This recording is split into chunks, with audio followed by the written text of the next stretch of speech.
श्री शिवाजी शिक्षण संस्थेनं आयोजित केलेल्या सत्कार सभेत भाषण देताना भाऊसाहेब म्हणाले, मी जरी मंत्री म्हणून दिल्लीला जात असलो तरी माझ्या शिवाजी सोसायटीची आठवण मला नेहमीच येत राहील. जर एखाद्या तराजूच्या दोन पारड्यात माझं मंत्रीपद आणि श्री शिवाजी शिक्षण संस्थेचं अध्यक्षपद टाकलं तर अध्यक्षपदाचं पारडं निश्चित खाली झुकलेलं आढळेल. 1952च्या सार्वत्रिक निवडणुकांमध्ये लोकसभेकरता भाऊसाहेब विदर्भातून प्रचंड बहुमतानं निवडून आले. पंडित जवाहरलाल नेहरू यांनी त्यांना कृषी मंत्रीपद बहाल केलं. 29 जुलै 1952 रोजी नामदार चिंतामणराव देशमुख यांचं अमरावती इथे श्री शिवाजी शिक्षण संस्थेतर्फे स्वागत झालं. त्याचवेळी भाऊसाहेबांना दिल्ली येथून मंत्रिपदासाठी बोलावण्यात आलं. 12 ऑगस्ट 1952 रोजी भाऊसाहेबांचा कृषी मंत्री म्हणून शपथविधी झाला.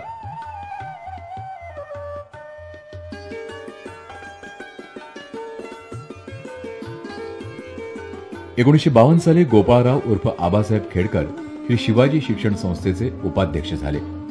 भाऊसाहेबांच्या विदर्भातील शिक्षण प्रसाराच्या कार्याला आबासाहेब खेडकर आणि पंढरीनाथ पाटील या वराडातील दोन धुरीणांची प्रथमपासून साथ होती. श्री शिवाजी शिक्षण संस्थेचा अकोला आणि बुलढाणा या जिल्ह्यातील विस्तार आबासाहेब खेडकर आणि पंढरीनाथ पाटील यांनी घडवून आणला. 1954 साली ते सिलोनला जागतिक अन्न आणि कृषी परिषदेच्या अधिवेशनास भारतीय प्रतिनिधी मंडळाचे नेते म्हणून गेले. त्याच वर्षी टोकियो जपान इथं भरलेल्या आंतरराष्ट्रीय तांदूळ परिषदेसाठी भारताच्या प्रतिनिधी मंडळाचे नेते म्हणून गेले. याच वर्षी नवी दिल्ली इथं भरलेल्या जागतिक वन परिषदेचं अध्यक्षस्थान भाऊसाहेबांनी भूषवलं.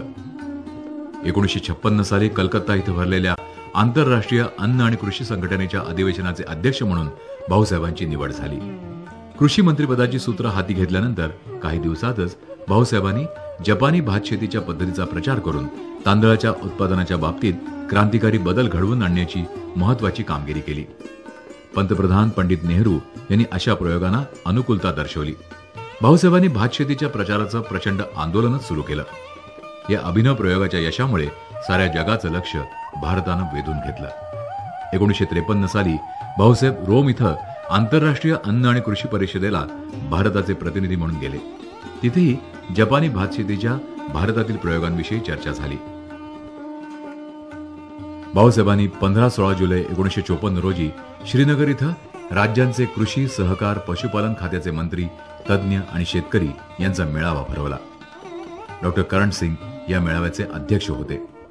मेळाव्यातील भाषणात भाऊसाहेब म्हणाले, केवळ कृषी कर्मांशी निगडीत असणारे कृषक राष्ट्रीय हिताची जपणूक करणारे आणि अस्सल राष्ट्रीय भावना व्यक्त करणारे विश्वसनीय प्रतिनिधी असतात. जमिनीत खपणारेच सर्वात शक्तिमान, स्वतंत्र आणि सदाचारी असतात.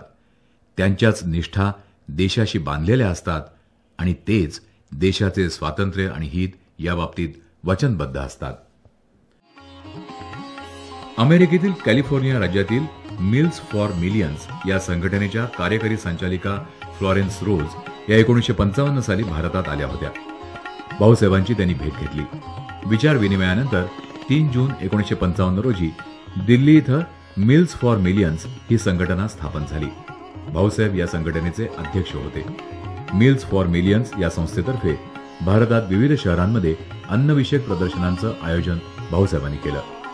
भारतातील महत्वाच्या नेत्यांनी या प्रदर्शनांना भेटी दिल्या. 1955 साली इंडिया फाउंडेट या संस्थेनं आमंत्रित केल्यावरून भाऊसाहेबांनी नॉर्वे या देशाला भेट दिली. तेथील विशेषतः मच्छीमारी पद्धतीचा अभ्यास करून भारतीय मच्छीमारांना कोणत्या पद्धतींचा अवलंब करता येईल याविषयी विचार केला. याच दौऱ्यात त्यांनी स्वीडन आणि डेन्मार्क या देशांनाही भेटी दिल्या. 1955 साली पुणे कॉर्पोरेशननं भारताचे कृषी मंत्री असलेल्या भाऊसाहेबांचा मानपत्र देऊन गौरव केला. या प्रसंगी त्यांनी विदर्भासह संयुक्त महाराष्ट्राच्या मागणीची घोषणा केली. 1956 साली रशियातील सहकारी संघटनांच्या कार्यपद्धतीचा अभ्यास करण्यासाठी भारतीय प्रतिनिधी मंडळाचे नेते म्हणून भाऊसाहेब रशियात गेले.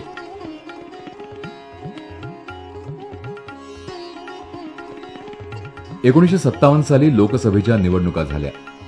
त्यात भाऊसाहेब पुन्हा निवडून आले. नव्या मंत्रिमंडळात पंडित नेहरू यांनी त्यांना सहकार खातं दिलं. या खात्याचा कारभार भाऊसाहेबांकडे डिसेंबर 1958 पर्यंत होता. नंतर पुन्हा कृषी खात्याची जबाबदारी भाऊसाहेबांकडे आली. सहकाराचे वारे तेव्हा नुकतेच भारतात वाहू लागले होते. सहकारी चळवळीचा प्रसार काँग्रेस शासनाचं प्रभावी अंग बनलं. कृषी उत्पादनासाठी सहकार चळवळीची आवश्यकता होती. मराठ्यांच्या इतिहासात भाऊसाहेबांना फार रस होता. महाराष्ट्राच्या प्रगतीसाठी मराठ्यांचा खरा इतिहास लिहिला जाणं आवश्यक आहे, अशा भूमिकेतून त्यांनी मराठा इतिहास संशोधन संस्था स्थापन केली. ग्वाल्हेरचे राजे जिवाजीराव महाराज यांनी शैक्षणिक क्षेत्रातील भाऊसाहेबांच्या कर्तृत्वानं प्रभावित होऊन ग्वाल्हेर येथील आपला बलवंतराव कोठी नावाचा राजवाडा भाऊसाहेबांना देणगी दाखल दिला. या राजवाड्यात भाऊसाहेबांनी मराठा इतिहास संशोधन संस्थेचं कार्यालय थाटलं. 1958 साली चीन सरकारच्या निमंत्रणावरून भाऊसाहेबांनी चीनचा अभ्यास दौरा केला. 1958 हे श्री शिवाजी शिक्षण संस्थेचं रौप्य महोत्सवी वर्ष. 28 जानेवारी ते 2 फेब्रुवारी 1958 या काळात रौप्य महोत्सवानिमित्त विविध कार्यक्रम आयोजित करण्यात आले.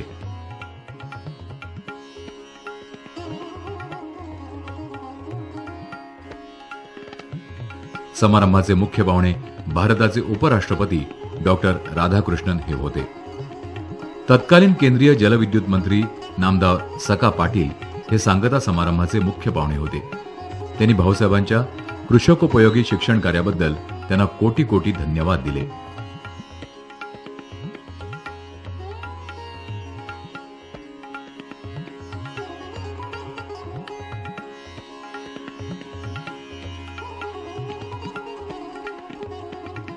एकोणीसशे 58 साली महाराष्ट्राचे मुख्यमंत्री यशवंतराव चव्हाण विदर्भाच्या दौऱ्यावर आले असताना त्यांनी श्री शिवाजी शिक्षण संस्थेला आवर्जून भेट दिली. भाऊसाहेबांनी वाढवलेल्या श्री शिवाजी शिक्षण संस्थेच्या वटवृक्षाचं त्यांनी कौतुक केलं. भारत कृषक समाजातर्फे भारतभर कृषक मेळावे भरवण्यात येऊ लागले. याच काळात भारताचे राष्ट्रपती डॉक्टर राजेंद्र प्रसाद भारत कृषक समाजाचे प्रमुख आश्रयदाते बनले. दरम्यान भाऊसाहेबांनी आंतरराष्ट्रीय पातळीवरील कृषी प्रदर्शन भारतात भरवण्याची योजना आखली. तसा ठराव देखील भारत कृषक समाजाच्या मार्च 1958च्या बैठकीत करण्यात आला. 11 डिसेंबर 1959 ते 14 फेब्रुवारी 1960 या काळात दिल्ली इथे पहिलं आंतरराष्ट्रीय कृषी प्रदर्शन भरलं. भाऊसाहेबांचं एक स्वप्न साकार झालं. 11 डिसेंबरला राष्ट्रपती डॉक्टर राजेंद्र प्रसाद यांच्या हस्ते या प्रदर्शनाचं उद्घाटन झालं. त्यावेळी त्यांच्यासोबत अमेरिकेचे राष्ट्राध्यक्ष आयझनहॉवर हे होते. जागतिक कृषी प्रदर्शनाचे मुख्य पाहुणे पंतप्रधान पंडित जवाहरलाल नेहरू होते. उद्घाटन समारंभातील भाषणात पंडित नेहरूंनी भाऊसाहेबांचा आदरानं उल्लेख केला. 92 दिवसांच्या कालावधीत जगातील विविध देशांच्या प्रमुखांनी या प्रदर्शनाला भेटी दिल्या. रशियाचे पंतप्रधान क्रुश्चेव, कम्युनिस्ट पार्टीचे सेक्रेटरी बुल्गानिन, जर्मनीचे फील्ड मार्शल गोमेरी, ग्रेट ब्रिटनच्या लेडी माउंटबॅटन, त्याचप्रमाणे नेपाळ, कंबोडिया, पोलंड इत्यादी देशांच्या राष्ट्रप्रमुखांचा आणि प्रतिनिधींचा यात समावेश होता.